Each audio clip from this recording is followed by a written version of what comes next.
Hey everyone, so you're wondering where my friend Mike Lindell is? Well, guess what? He was actually creating the My Slipper. It's like walking on clouds, right? Don't forget to use the promo code Carter, Carter, and you will receive 40% off of your My Slippers. Your whole family's going to love it.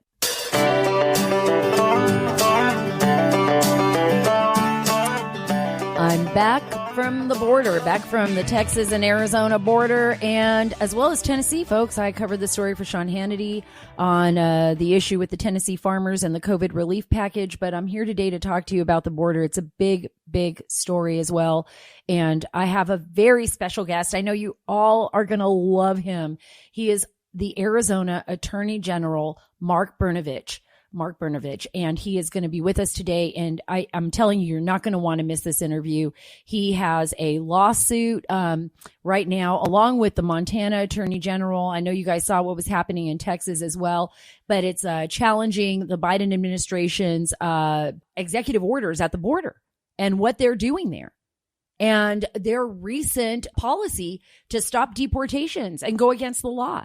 There are very few people that are willing to do this, to stand up to the government in such a way. And the Attorney General is willing to stand up to the executive office and say, hey, President Biden, look at what you're doing. It's a huge, huge problem. And that's why we brought him on the show today. So he's going to be able to give you all the details, not only about the lawsuit, but what he's seeing on the border and what's going on, and whether or not he will actually run for governor of Arizona. You have to listen to the interview, though, to find out.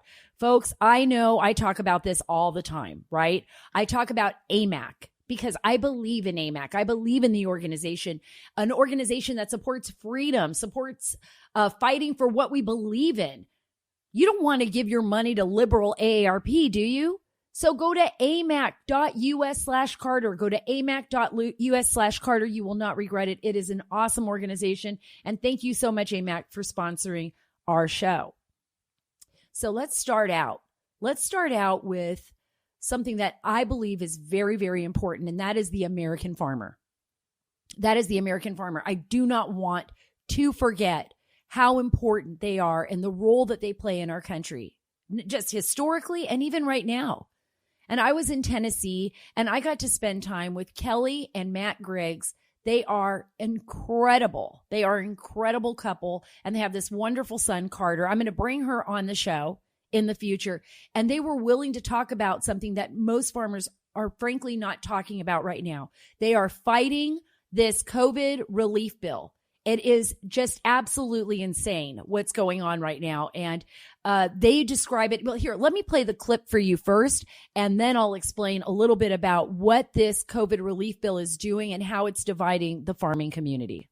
Sorry, but I was raised to not see color and not see race, but to see the character and the person's heart. That's how I was raised. That's how the farming community sees each other, as a character. And if you go into a bank, if you go into any place that loans you money, they're not going to look at who you are by color or race. They're going to look at your numbers on a piece of paper. And if you don't meet that criteria and you don't meet that rule, you don't get that money.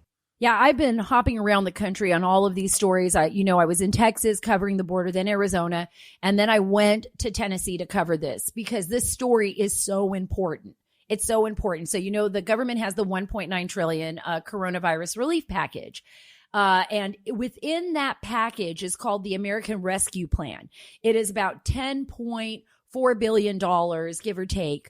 Out of that $10.4 billion, 50% of that is going to minority farmers.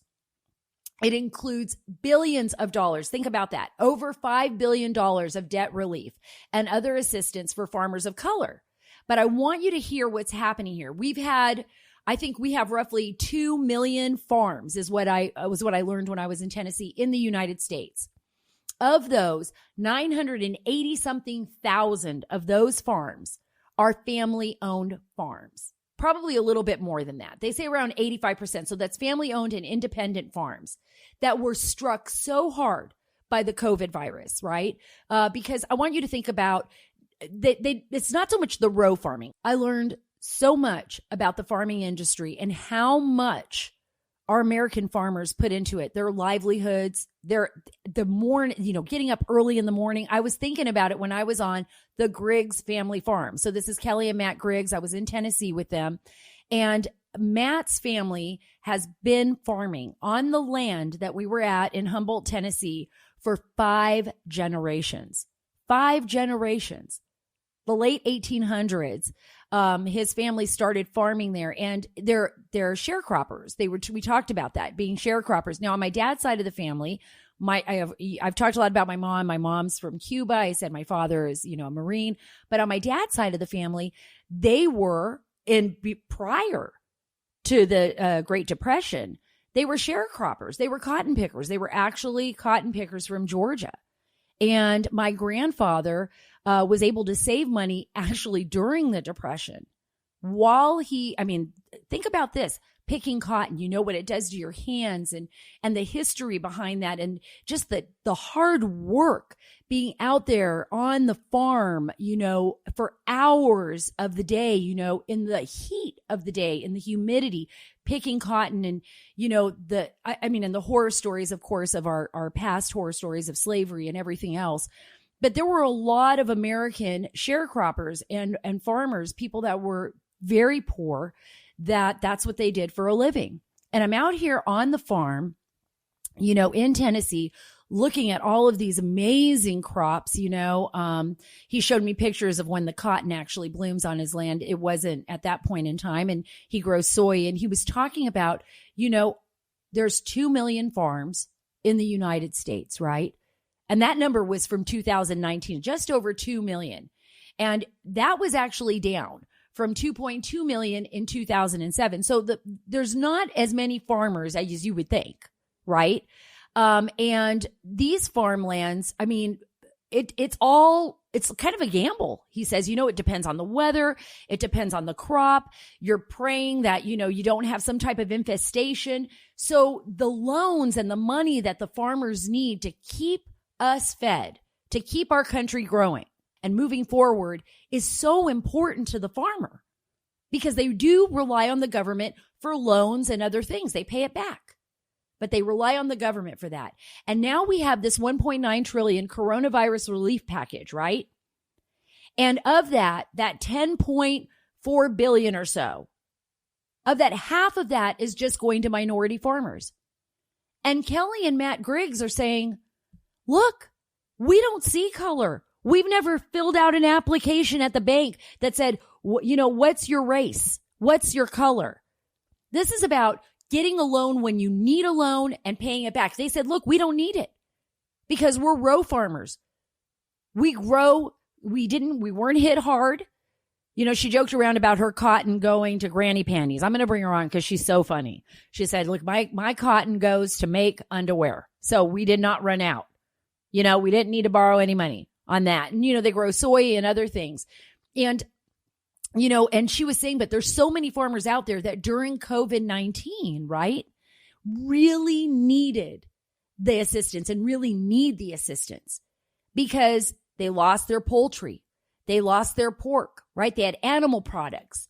What happened when the restaurants shut down? It's a process. It's not like they're going to stop production. So they really had to euthanize. Can you imagine that? They had to euthanize their meat. They had produce that was rotting. And now they say what the Biden administration has done, even if it was with good intentions, is dividing the farming community. It's like pitting people against each other. This relief package, will basically say it will pay up to 120% of Black, Hispanic, Asian, or Native American farmers' outstanding debt as of January 1st. So it's already about race. It's already about color, because it won't do the same for a Caucasian farmer or a white farmer, whatever you want to say. It's not going to do the same for them, but they're suffering. But a lot of people are afraid to speak up because they're like, I don't want to get involved. I don't want to say something. I don't want someone to think that I'm not, sensitive to this or sensitive to the farmer. No, farmers are saying, Matt and Kelly are saying, look, we're a family. We want to help each other out. We don't care what color you are. If you get a loan, you're going to pay it back. But you can't say this group of people, because of the color of their skin, don't have to pay it back. It would be just as bad if they said, we didn't have to pay anything back. Senator Lindsey Graham came out and said, I believe this is sneaking reparations into the COVID-19 package. And unfortunately, that's the way people are seeing it. What I hope for is that we use our common sense, right? Use our common sense. Take a step back. Take a step back and realize that we don't need to divide this country any more than it's already divided.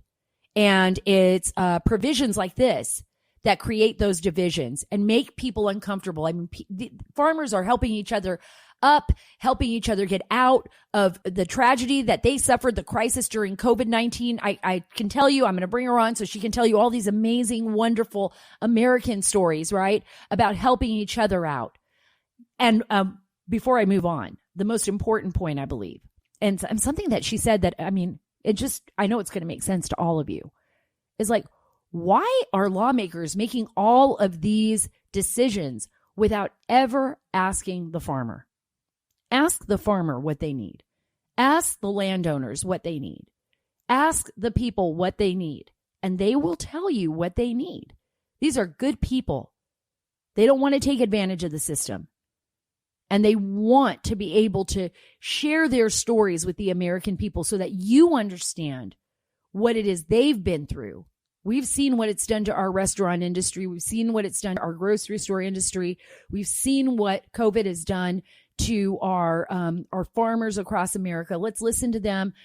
For all you lawmakers out there listening to the Sarah Carter Show, you really reach out to these farmers and find out what they need. And I hope we can get past all of these divisions that are just being instigated by the government. Now, I want to move on because a big story too as well, and something that, I've got the Attorney General, the Arizona Attorney General is coming on, Mark Brnovich, and he is going to be talking about the border crisis.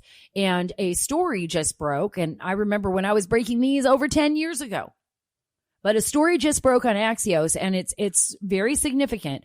It says U.S. Customs and Border Protection Agency confirmed to Congress today that 4 people who were arrested at the southern border since October 1st match names on the FBI's terrorist screening database. Think about that.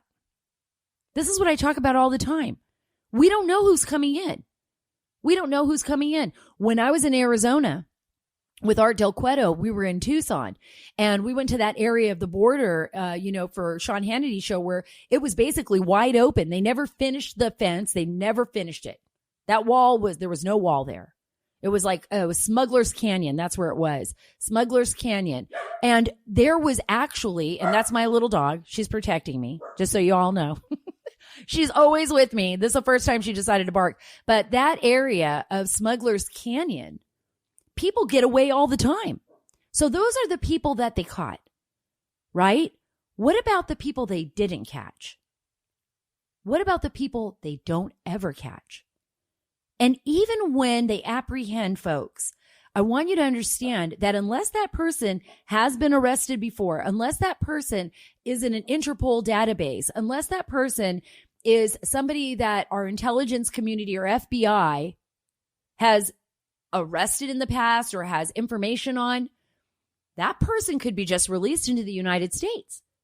It doesn't mean you're going to have information on them. That's pretty frightening. And I've talked about the humanitarian crisis. I've talked about what's happened at that border, especially with the young children. But think about the national security implications. Think about what we're all going through right now. We're supposed to be like, okay with this.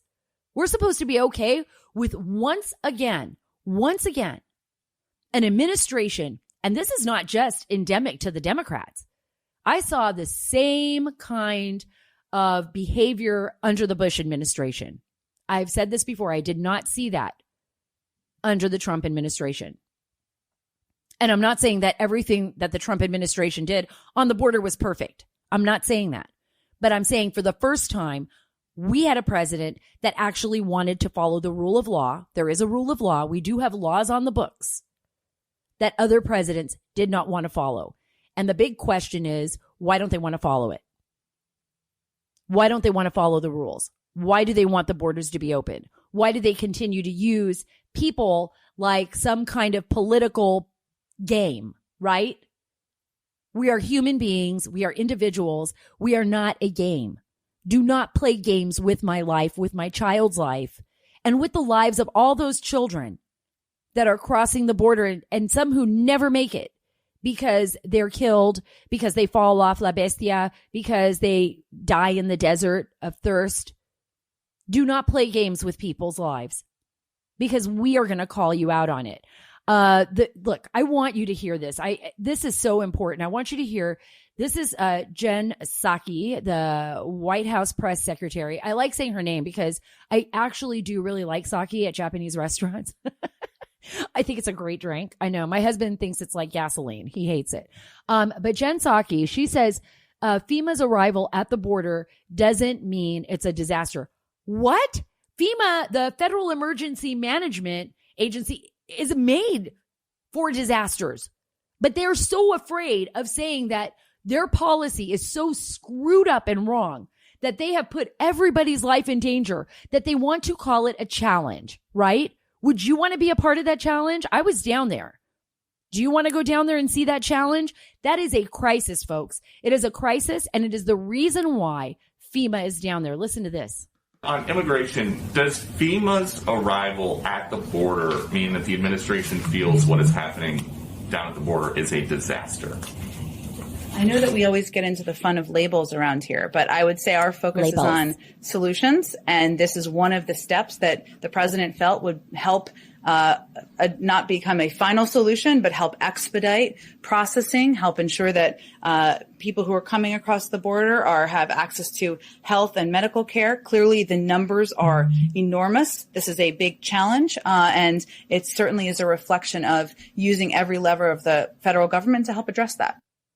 Man, she is such a wordsmith. She just kind of tosses things. I'll circle back. I'll get back to you on that. It's just, we don't want to put labels on everything. Yeah, you do. You put labels and lied about the former president day in and day out. That's all the Democrats did. And now they're gaslighting you again, like they gaslighted everyone in America with the failure of upholding. But by the way, I don't even want to say the failure. I want to say they trampled our Constitution. They trampled our Constitution, they being Joe Biden, President Obama, and everyone that worked underneath him, including Jen Psaki, including Susan Rice, including the FBI and James Comey and Clapper and the whole gang. These people, they don't even care. They lie and they tell you things. It's like drinking the best wine in the world. It goes down so easy for them. And they expect you to believe it. They expect you to listen to their lies and believe their lies. Oh, do you guys see my little cat? If you're on YouTube, you will see, well, he's not little, he's big. Barry is hanging out by the door. So I've got like Animal Farm happening here. On my podcast, I've got Barry at the door, probably begging for food. And I've got my dog here protecting me. But before I go too much further down this road, I want to play one more clip. And this is, it's so important. It's Congressman Kevin McCarthy. He is the House Minority Leader. I want you to hear what he has to say. He went down to the border. He was on the Sarah Carter show recently. And I agree with him 100% on this. Listen to this. It's worse than a crisis. I thought I would see a crisis, but this is really a human heartbreak. We have a brand new facility to care for these children. They built it beyond capacity thinking they would never reach it. Today, they just set the anniversary that they broke capacity, more than 1,040 children, and it's only growing every day. And what that means is 120 of these border agents that are doing an extraordinary job in unbelievable times can't be on the border protecting us. He's right. And that's so frustrating for Border Patrol agents that are out there. They know that their first job is to protect the national security of the United States. They are the first line of defense on the U.S. border with Mexico and on the U.S. border with Canada. We've had issues as well going all the way back, before September 11th. on the northern border. We don't even pay attention to that anymore because we are overwhelmed with a crisis at our southern border. McCarthy is right. This is not an over-exaggeration. The human toll on these children, the human toll on our nation. And before I get to the Attorney General, I'm going to just say one thing. When there is another situation in the United States, another attack, we saw what Axios just reported, that there were 4 people, allegedly their names are on the terror watch list, that tried to come in through the border. That's going to be the only way that these terrorists can get in now because of the high levels of security at the airports, right? But when there is an actual attack in the United States, when something really horrific happens, because it's always a matter of, not if, but when, right? Not if, but when. That's what I hear from intelligence officials all the time. That's what they're trying to mitigate. That's what they're trying to prevent. What's the government going to say? What are people in the government going to say when they have to, have another 9/11 commission? Are they going to say, oh, we had no idea at all that, terrorists could traverse our border, or we had no idea at all that a WMD, a weapon of mass destruction, could come across the border? What are they going to say when Americans die? Are they going to come up with excuses, or should we just hold them accountable? Because they already know that this can happen. And I don't even know if we can hold anybody accountable. I think they believe they can just get away with it. I believe that they think they can just get away with it. And they want to use plausible deniability. That's what they want to use, plausible deniability. And they think that, no one's going to pay attention. Well, I'm sure going to pay attention. And you know who else is going to pay attention? Attorney General of Arizona, Mark Brnovich. Mark Brnovich currently serves as Arizona's 26th Attorney General. He is not afraid to take on the Biden administration, or anyone else for that matter, who he believes is violating the law. He spent most of his professional life serving as a prosecutor at the local, state, and federal levels. He understands this problem well. He understands the problems of drug addiction in our country, gang violence, and now in his great state of Arizona, he's seeing an overwhelming increase, like we've seen over the past few months, of undocumented migrants, illegal aliens trying to get into the country. And frankly, they're getting in. Thank you so much. This is Attorney General Mark Brnovich. I want to thank you for being on the show. I just returned from 2 weeks at the border. I was both in Texas and in your great state of Arizona. Incredible hospitality, incredible people. And I saw with my own eyes, once again, the tragedy of policies that perpetuate criminal behavior. This is what I say, because I've been covering this for about 20 years now, believe it or not. And I was able to meet some young folks that crossed the border, some coming from Honduras. I saw people from Cuba. I saw a gentleman from India. Actually, he claimed to be from India, crossed the border from Algodones into Arizona. I know you have a lawsuit right now. So the lawsuit is focused on this. I want you to talk a little bit about the Biden policy and the reason why you decided to expand your lawsuit from February 3rd against the recent immigration policy from the Department of Homeland Security. So thank you, Sarah, first for having me on. And there's actually 2 lawsuits going on. And let me just kind of begin by starting off with, a basic lesson in, public policy, economics, whatever you want to call it. It doesn't matter where you're at in the world, what time period in the world, when you decriminalize something and you incentivize something, you will see more of that activity. And so what happened was the Biden administration started issuing executive orders. And there's, the lawsuits, or we're part of a lawsuit over his job-killing carbon rules, but we also initiated 2 lawsuits related to immigration. First and foremost, he had a policy that basically or essentially stopped deportations. And so as a result of that pause, you literally have people in this country that are supposed to be deported that are still here.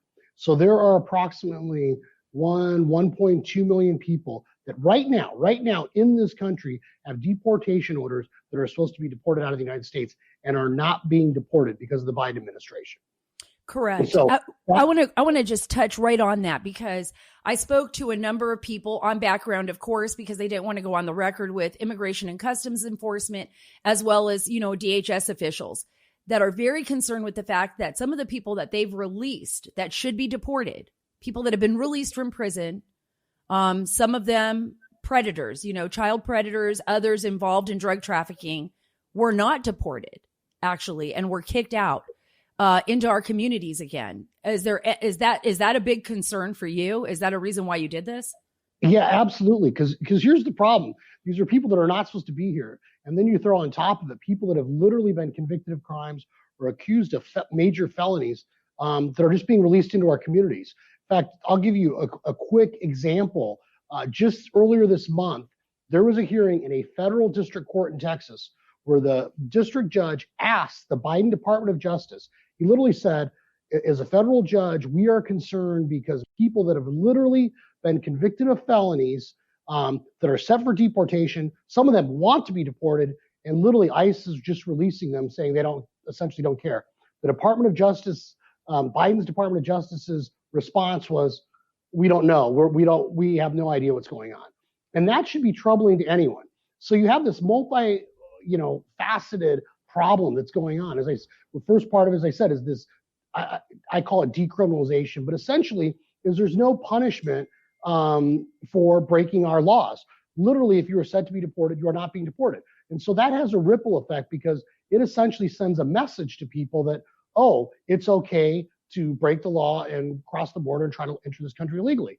And the second part about it that's problematic is that when you have people that have been convicted of felonies, accused of felonies, people being released without being tested for COVID-19, that has a devastating impact on our communities, our public safety, our social network, our social fiber. So it is a huge problem. And then what happens is that it has this ripple effect of with more people come in, there's not enough capacity. And then if they're saying, oh, well, we have to release more people. So more and more people, you end up in this cycle where more and more people are trying to come in and more people are being released. And the second lawsuit we have is what I call what the Biden administration is doing to essentially incentivize people to break the law and come here. And that's by basically not defending at the U.S. Supreme Court a case that involves the public charge rule, which basically, essentially, it's a law that's been on the book for 100 years. President Trump created, restrictions on who can get a green card, who can get citizenship based on their ability to support themselves or their sponsors' ability to support themselves. I call it a common sense measure, and the Biden administration, even though they won at one of the appellate courts, has abandoned that appeal. So we're trying to step in and we're saying this rule is constitutional and that the Biden administration should be defending it in the Supreme Court. And if they're not going to defend it, then I will defend it at the Supreme Court, just as I recently did with Arizona's election laws in Brnovich v. DNC. I think that's just absolutely incredible that you're taking on this challenge because it's so important. It's something that I think for all of our listeners out there, you have to understand there are very few people in this country, like the Attorney General from Arizona, that's willing to take on the system that is really working against the people of this country. And I'm going to explain why. What would the legal recourse be, Attorney General, for a family? Let's say one of these child predators that's been released, or let's say somebody who has a number of DUIs that should have been returned, or a criminal who's trafficking narcotics kills an American citizen or something. Will there be legal recourse that the family can take against the government for just going against the law to deport them if they knew they had deportation orders? I mean, I've always, I've wondered this, can someone take some kind of legal recourse and against these criminals? And that's part of the problem is because, the government, especially the federal government, has a certain amount of sovereign immunity. It is very, very difficult to sue the federal government. And so that's why us as state AGs have to be there to stop or try to get the federal government to do what they're legally required to do. Going back to the deportations, but Title 8 of the federal code clearly says within 90 days of the order, you are supposed to deport someone. So it's not just us saying that, oh, we think this is a good policy. It's like, no, literally the federal law requires this. And the Biden administration has said, you know what, we can do whatever we want to do. And that's problematic because I will tell you what, look, I'm a first generation American. My family fled communism. And the reason why so many of our relatives or parents, grandparents came to the United States is because the United States is about the rule of law. We don't have a common culture. We don't have a common religion. We don't have a common ethnic identity. What binds us together is the Constitution and respect for the rule of law. And so when you have a president literally saying, well, I'm not going to force immigration laws, or I'm going to go ahead and not defend, previous administrations' rules and regulations that are part of the federal code.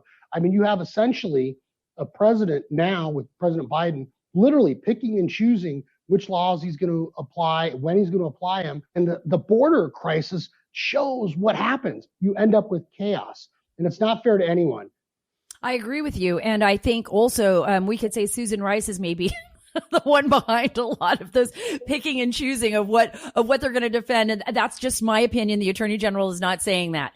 But I agree with you. Look, my family, I'm a first generation on my mother's side. My mother was from Cuba. She fled communism in the 1960s.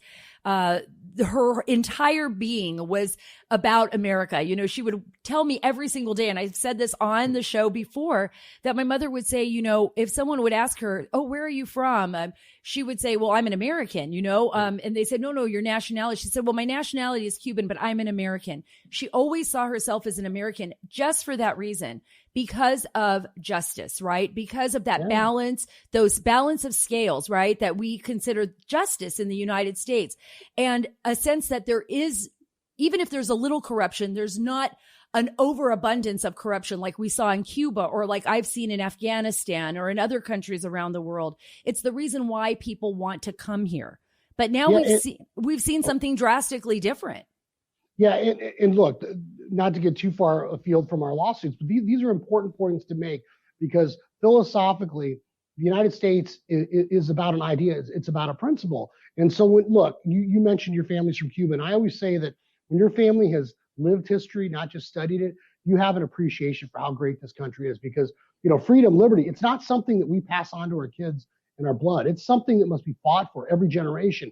Younger generations need to understand this. And I think part of the problem we have in this country today is you see people tearing down institutions like our religious institutions. They're tearing down our education system, and whether that's K through 12 or, I've sued our university several times now. And so there's a problem when these institutions are undermining our democratic Republican form of government. And I say Republican, not Republican versus Democrat, but Republican and representative democracy. And so think about this for just a second. If I moved to Poland tomorrow, I could live there the rest of my life, and they'd always be, oh, he's the American that died in Poland. I could go to Japan, take a job, live there. They never consider me Japanese. This is the only country in the world where it doesn't matter who you are, where you're from, how you spell your last name, you can become an American, because we're based on these ideas and principles.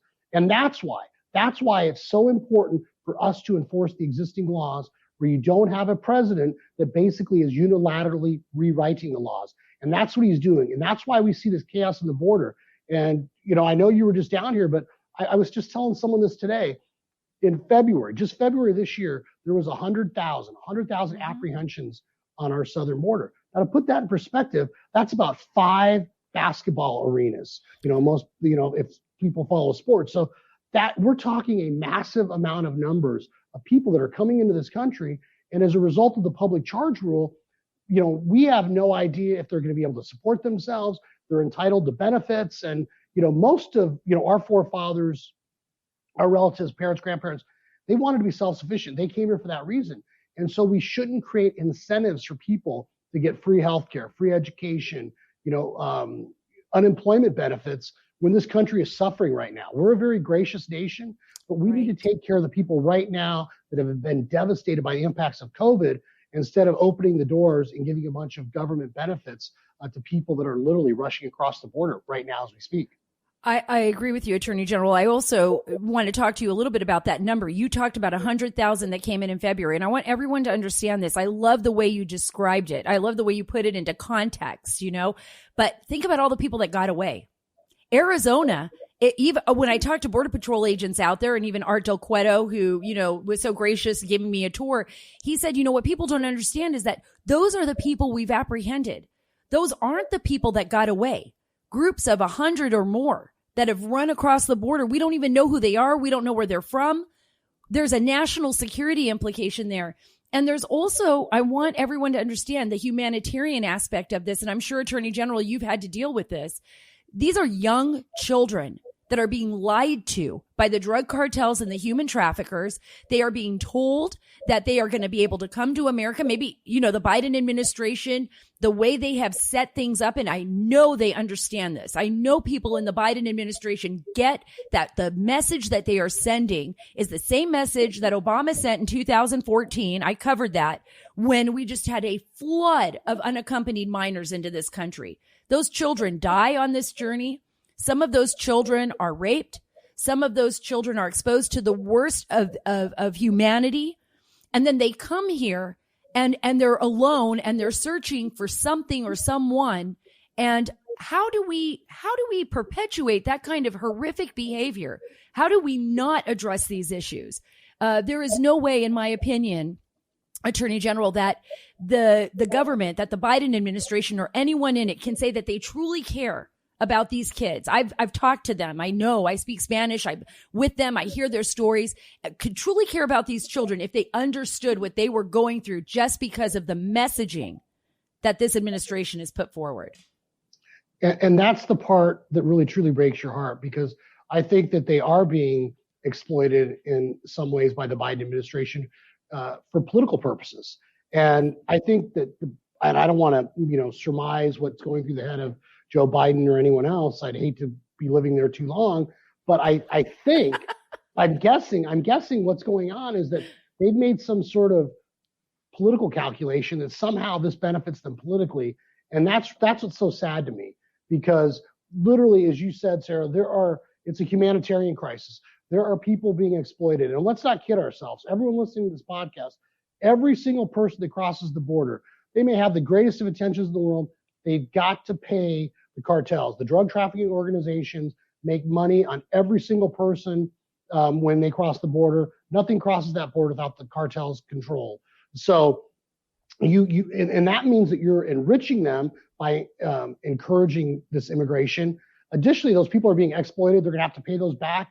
We've heard horrible stories about people, how they've been assaulted, essentially put into slavery, basically having to sell themselves to the cartels to pay back that debt for getting across the border. And then, of course, there's literally stories, as you know, the Border Patrol will tell you that you'll have a rush of folks in one sector. You mentioned 100 people, 120 people trying to get across. All the Border Patrol agents have to go there to apprehend them, to stop them. And then literally the drug cartels are trucking drugs across the border.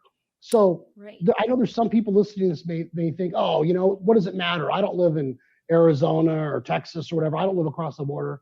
But the reality is this has an effect on everyone, because one, they're releasing people and they're not staying in Arizona. They're going all over the country. Mm-hmm. And additionally, these cartels that are making money off of this are also bringing in drugs. So when we talk about the fentanyl problem, we talk about heroin problem, they're poisoning our neighborhoods. And so I don't know how anyone with a clear conscience can let this happen. And then when you go down there, as you said, when you see these people that are clearly being exploited, it breaks your heart. It's like, this isn't the third world. This is the United States of America. My goodness. You can't have this. It's literally anarchy and chaos, and it's not fair to anyone. It's not fair to the people that have been given a false hope that they're going to, become, immigrants or citizens here in the United States. And it's not fair to the taxpayers. They're going to have to subsidize and pay for this, and then ultimately deal with the costs associated with the cartels using this as an opportunity to increase drug smuggling and, exploiting the migrants. Well, you brought up a very good point, and that's the poisoning of our communities and the poisoning of our children and the destruction of their own children, the children that are crossing that border. I covered this with my foundation, The Dark Wire. It's an investigation foundation. A few years ago, we did a documentary called Not in Vain. That's VEIN, because of the exponential increase of people that were overdosing, children that were overdosing across the country, not only from exposure to fentanyl, but from heroin addiction. And a lot of people thought, oh, this is just happening in lower income neighborhoods, depreciated neighborhoods. No, it's across the board. It's middle class families, wealthy families, poor families. Doesn't matter what color skin you have. It doesn't matter if you're the cheerleader on a Texas high school team or, a kid living in the poorest part of Chicago. And I saw that in Dayton, Ohio, where the coroner's office literally had to hire a freezer. They had to bring in freezer trucks to keep the bodies in there because they could not keep them inside the coroner's office. It was overflowing. So I want people to understand that what the Attorney General is saying here and what people are saying here, for those of you who don't live at the border, is very real. It's very real. It's not alarmist. It's not an over-exaggeration. I have been there. I have had people work with me that have never been to the border. They get down there. Some security guys that were with me last time with Fox News, and they said it was such an eye-opener for them because they didn't realize how bad it was when they saw kids 4 years old, 3 years old, 13-year-old girl, 15-year-old boys, all traveling alone, dirty, tired, hungry, coming into our country. It doesn't look like America anymore. You're right. It resembled something quite different, like chaos in a war zone, but you knew that these kids weren't coming. They're coming from a different kind of war zone, right? And they're being exploited politically like ping pong balls going across the table back and forth. And it's so unfortunate. Now they're being housed. Are you hearing anything about the housing situation, the housing crisis? Is there where we're keeping these young children and the rest of these, what they call family units, coming into Arizona and Texas? And obviously this is part of, the problem is you have these non-governmental organizations that have already been overwhelmed a little bit with COVID, and there just isn't like the capacity to deal with this right now. So, you hear stuff about opening up like civic centers. I think in Texas, they're talking about opening up, one of the convention centers. And so they're talking about coming up with alternatives. And also DEMA is working on, some temporary structures apparently. But here's the reality, Sarah. This is part of the problem. Is Homeland Security or ICE? They're really not communicating very well with us, and this is, I think, part of the frustration sometimes the local communities have, where people are being released and dropped off at bus stations, and what's going to happen or not happen to them. There's not a lot of coordination. I know for a fact there's members of the judiciary when this first started happening were very frustrated because people were being released without coordination with the probation departments. Now, I think the Biden administration is probably trying to adjust to that, and they're trying to come up with, answers. And we know the issue with FEMA and temporary housing. But once again, this goes back to it's important, I think, to emphasize that this is what you would call an unforced error.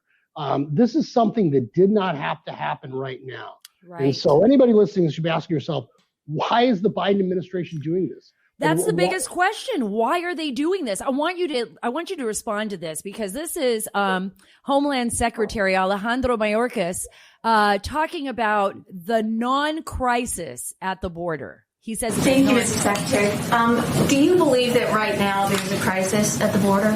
I think that the answer is no. I think there is a challenge at the border that we are managing, and we have our resources dedicated to managing it. What's your response to that? Well, I guess it depends on what your definition of crisis is. Hundreds of thousands of people being detained at your border, tens of thousands of unaccompanied minors being detained in facilities in the United States, people being released in our communities without being tested for COVID-19, people being eligible for health care and other government benefits because the Biden administration refuses to defend existing law. I guess it's head scratching, because if this doesn't constitute a crisis, I don't know what is. And I think part of it is that, what's the first step to recovery is acknowledging you have a problem. I mean, the fact that the Biden administration won't even recognize that this is a major catastrophe. And as you said earlier, Sarah, it's the people are being exploited, the people that are coming over, the migrants are being exploited, they're being taken advantage, but it's also having this detrimental impact on all of our communities. And so the fact that the Biden administration refuses to recognize that this is a disaster, I think shows that this is purely some sort of weird political operation for them. And I think that we're we're all in the petri dish. And it's unfortunate because that's not what the federal government should be doing. That's absolutely right. And that's the reason for your lawsuit, right? I mean, this is the reason why you're challenging the government in these lawsuits. And the reason why I brought up earlier, what is the recourse for an American citizen in a case like this when the government fails to follow the law? And I know there is very little recourse, but I don't think people out there really understand that if it wasn't for the attorney general, going out there and challenging the government, what we saw in Texas with the attorney general there, what we're seeing in Montana as well, with your colleagues challenging the government, we would really have no real recourse. I mean, it would be like these executive orders would just be coming off the shelves and nobody would be challenging it, right? Yeah. And yes, you're right. And, sometimes I feel like I'm, I don't know, maybe people are too young to remember Star Wars or, the original Star Wars, right? And sometimes I feel like Luke Skywalker, I'm going into the Death Star. And because, you get all these like hits from, oh my gosh, I think you should run for president. I love it. I was born in the United States, just so we're clear. I was born here, but but it's like being in the Death Star where you get, you get all this like, the globalist and the mainstream media coming at you, editorial writers, people will send you nasty notes and stuff. And it's, my goodness, I'm just trying to enforce the law as it is. And so I appreciate you giving me an opportunity to talk to people a little bit about the stuff we're doing. I think it's good work.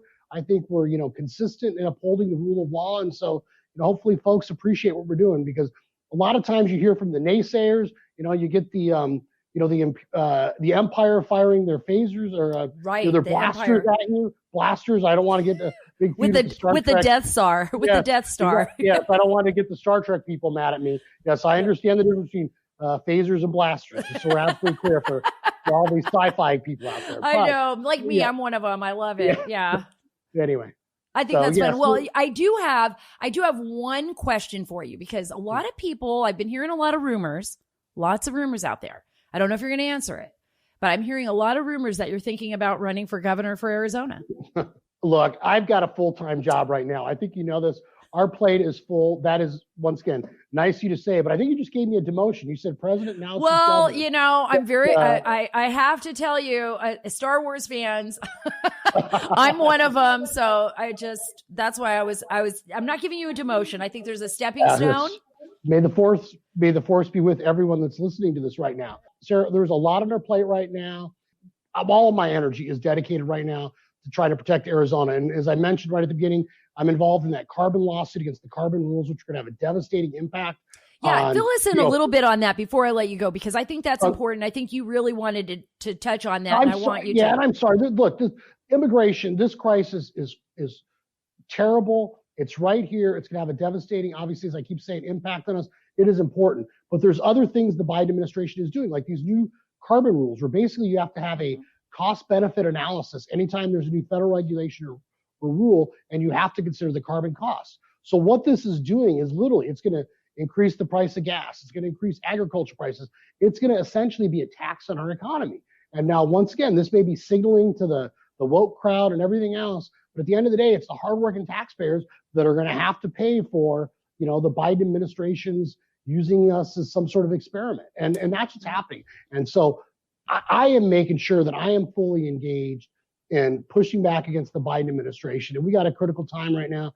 I always say all that political stuff will take care of itself. Before I ran for AG, I had never run for office. Nothing. Like the legislature, never ran for anything in high school, any of that stuff.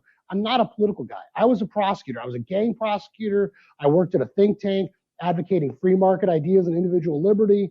I'm kind of a wonk. And so, I try not to get too involved in the political stuff, because I figure that stuff will take care of itself.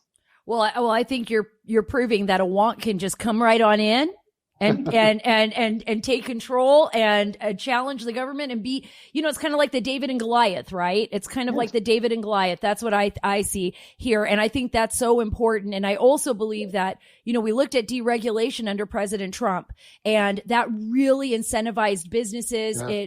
It invigorated businesses. It brings jobs back. And you can do that and still be friendly to your environment. You can do that and still be a good citizen.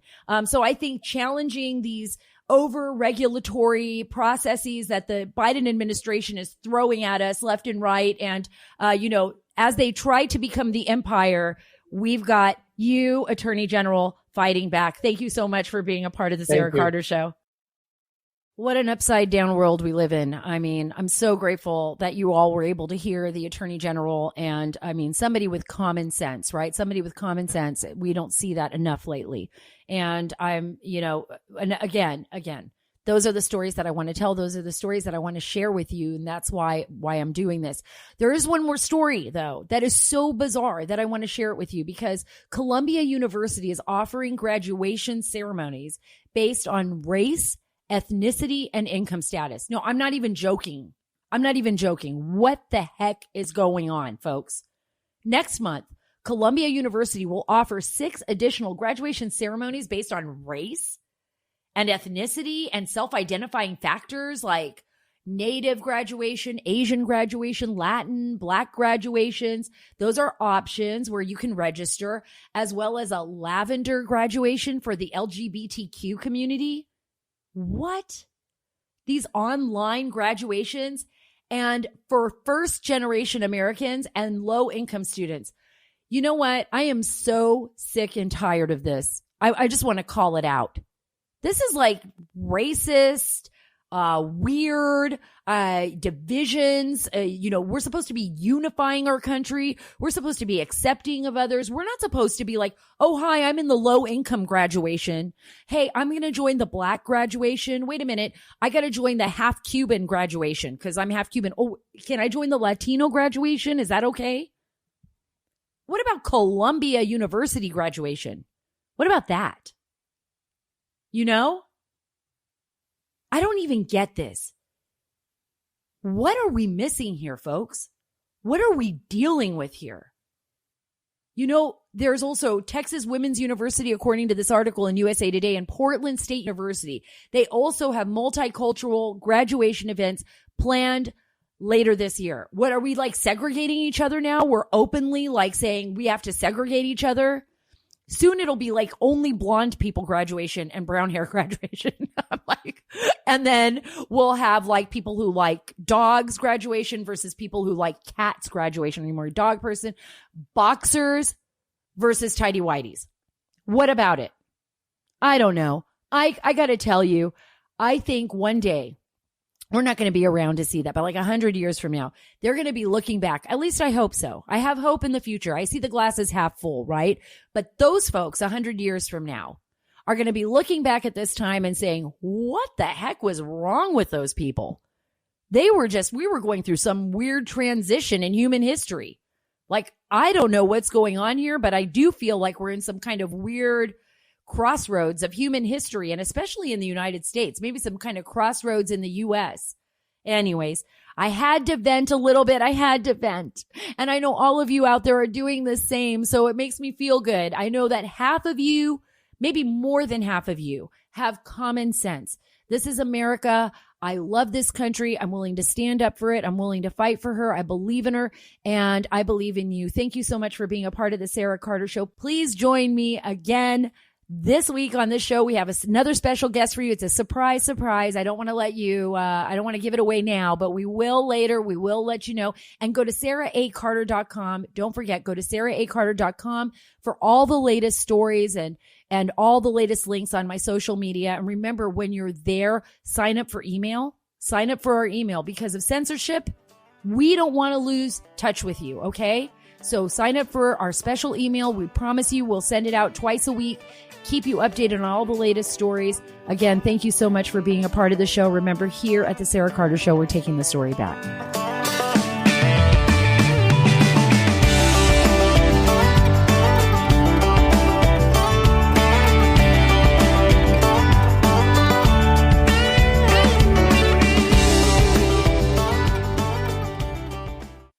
Today, I'm joined by Rebecca Weber, the CEO of the Association for Mature American Citizens. It's also known as AMAC. Can you share a little bit with the audience about your father, Dan Weber, and how he founded AMAC and why? My father formed AMAC after he recognized that the AARP really was not representing his values, and those values were really faith, family, and freedom. And my father believed in America's greatness. He believed that there was what he described as a cultural shift occurring in our country.